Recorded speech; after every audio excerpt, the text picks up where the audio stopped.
Hey guys, welcome back to another video today, and today we're going to be talking about quite a lot of stuff because Asimo has proposed some changes that he's considering to add to Jailbreak that will possibly be changing Jailbreak forever, literally forever, and there's so much stuff. In fact, there's even a recent update that literally changed all the vehicle names. As you guys do know, look at this. A lot of the vehicles' names has been changed. I'll show you later on over here, as you can see. Like, what is this? The JB8? You mean the Audi? Like, what's that? And then the Ferrari is the Stallion. And then the McLaren is the Meclant. Oh, I don't even know how to say this. And then the Bugatti is the Eclair.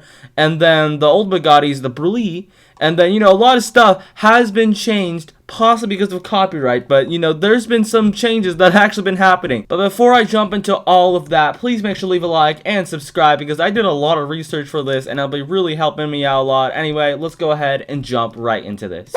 Anyway, we're going to start over the list of changes. I'm going to be going over, like, the big ones, like, the boosting of the acceleration for the Volt 4X, which no one should have right now. As you can see, I'm level 6. I'll have a video out showing off level 6 and all the other rewards, but no one should have it right now. They basically accelerated it, and they also added a none weapon skin, which people have been asking for so long, and it's finally here. You can now go to none as your weapon skin. They also replaced and removed car brands that I just showed you, and they updated the chat. There was actually a glitch where you couldn't private message people, but now you can. They added some weight between raids and the hold E time and reduced a little bit of damage for the turret and made everything in the homes destroyable. So everything's destroyable. You can't block things. Police can just destroy them. And yeah, that's pretty much it. Alright, so let's talk about Asimo. Now, it's this tweet right over here. For the last 10 years, I've been balancing making games and working on a retail job, which I have very much enjoyed. And a few weeks ago, I put my 2 weeks notice. So before you quit a job, you should probably put a 2 weeks notice so your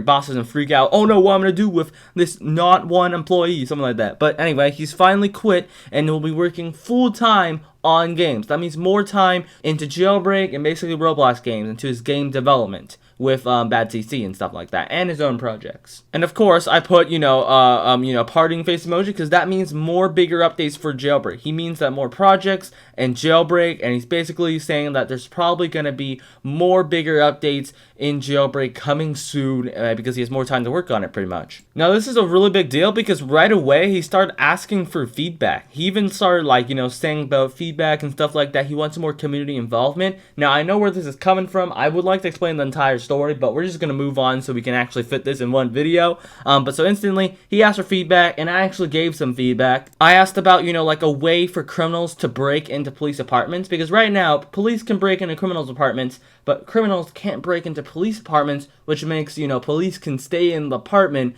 as a safe place for criminals, which kind of makes it unfair, you know what I'm saying? That's why I asked that. And then also, I said, put more doors, because, when I'm in an apartment, I feel kind of stuck. But anyway, he took some of these feedback, he talked about it and stuff like that. And then after that, he created a document, which I'm going to be going over, because this is going to be the majority of the video. There's a lot of stuff in this document, and that is absolutely huge, and it's 5 pages long, but I'll be only going over, the big part of it. Like, the small stuff, I'll save for a future video. But anyway, he has a document now, and later today, it was actually, so crowded that it almost crashed. It was kind of funny. But he is putting stuff down here as feedback that will probably be added to the game. But anyway, let's go over this document. Alright, so this little document is called the Gameplay Balancing Act, and there's a lot of people on it. People are viewing this, and this is a really, really big deal. And also, Asimo's updating this, so this may be changed by the time you're watching this. He also adds to it, so this is just a prototype, by the way. Anyway, first of all, he has the idea of police headquarters, which basically mean that you can get a police headquarters. It's going to be located in the middle of the city, and police will basically spawn there, and criminals can only access it with a specific HQ key card. So you can't access it with the regular door, so you have to have a specific key card to go inside, and it's going to be a very rare drop from police, and it'll be a common spawn point. Now, I really like this idea a lot because that'll be super cool to have a huge building that's police headquarters and stuff like that. But the thing I'm a little bit concerned is that if police, police already has 4 bases. They've one in the city, they've one far outside the city, they've one at the prison, they have a lot of police bases, right? There's only 2 criminal bases, so if we're going to have a mega police base, can we at least add a 3rd criminal base to balance that out? I know this is all about police, but if you're adding a mega police base, at least add a small criminal base, you know what I'm saying? Anyway, next there's going to be 3D police markers. This basically means that police will be able to find themselves on the map so they can help each other out. Now, this is probably a good idea. I don't have anything wrong with it. Anyway, we'll just move on. Next one is increased paychecks, and I 100% understand this because this is like a really good idea. And also Creepcraft said something about it, saying it will increase the pay based on the time spent on the server. So that means if you're on it for maybe, I don't know, 1 hour, you're going to get more money, which makes sense. You know, the more you spend time playing Jailbreak, the more money you should get. I understand. Next one, it is ramming. And the funny thing is, I actually saw when this happened. So he's actually taking people's ideas from Twitter, and he said about this person actually talked about ramming into a police car and it'll slow it down. And basically, I think he meant by pit maneuvers, because cops actually do this sort of method to actually, you know, stop a criminal from pursuing. And I think like ramming is a good idea, but like, however, you know, doing something like a complex move like a pit maneuver sounds better, because you actually have to go to the side of the car to stop the car instead of just ramming into it. Doesn't that seem kind of unfair? But you know, that's just me. Alright, that's pretty much it. And yeah, ramming. Alright, next up we got the criminal team. The criminal team is a big issue,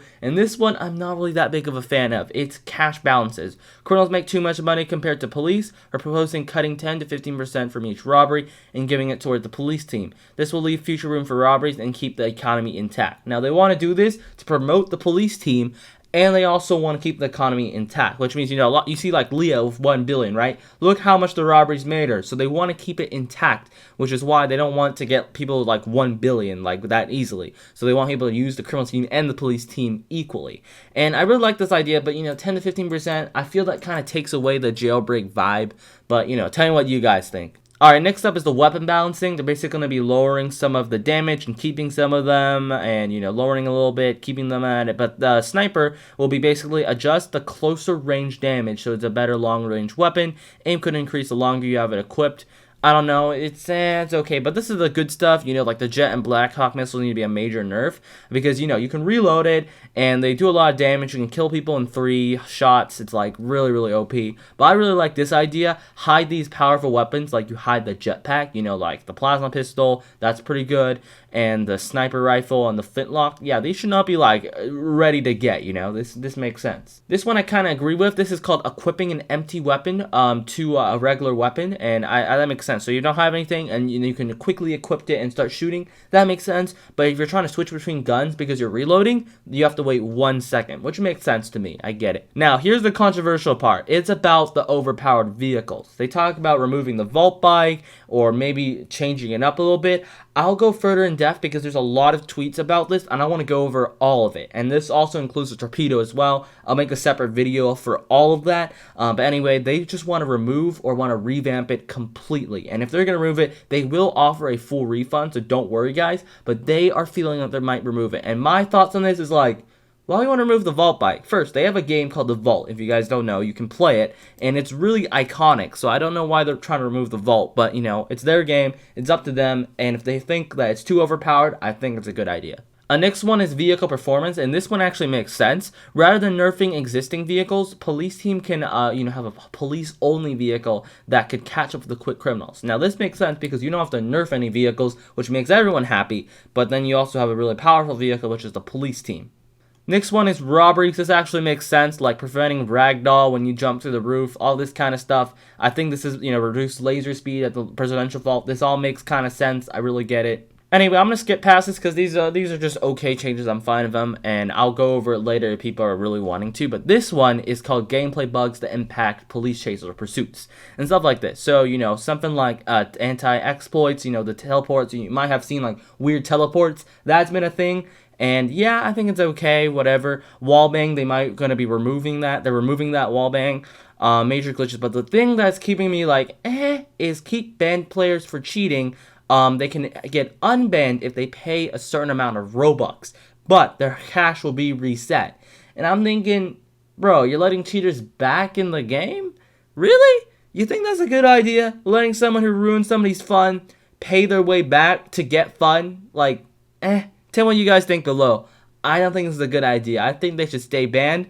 Because, like, once you ruin somebody's fun, nah. You're out of here. Out. Bye.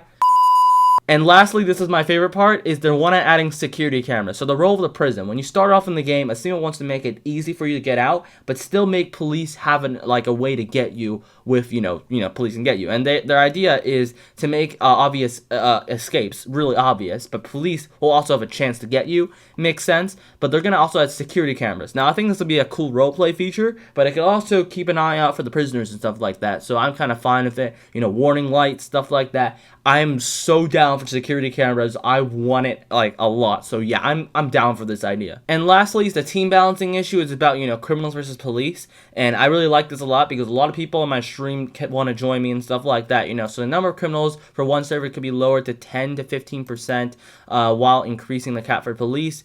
The bug for joining a full criminal team should be patched. Some servers may see too many criminals, but a great police team to manage. So I'm fine with that as well. But yeah, keep in mind, those are just his thoughts and his ideas that he possibly wants to add into Jailbreak, and I think this will change Jailbreak forever, especially when he just quit his job and he's full-time as a Jailbreak developer.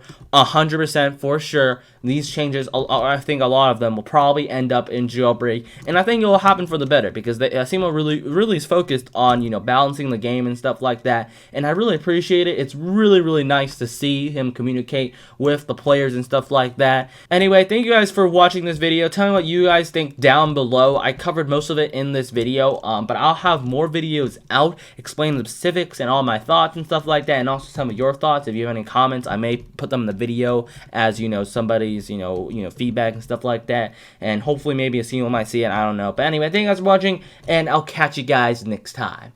Peace.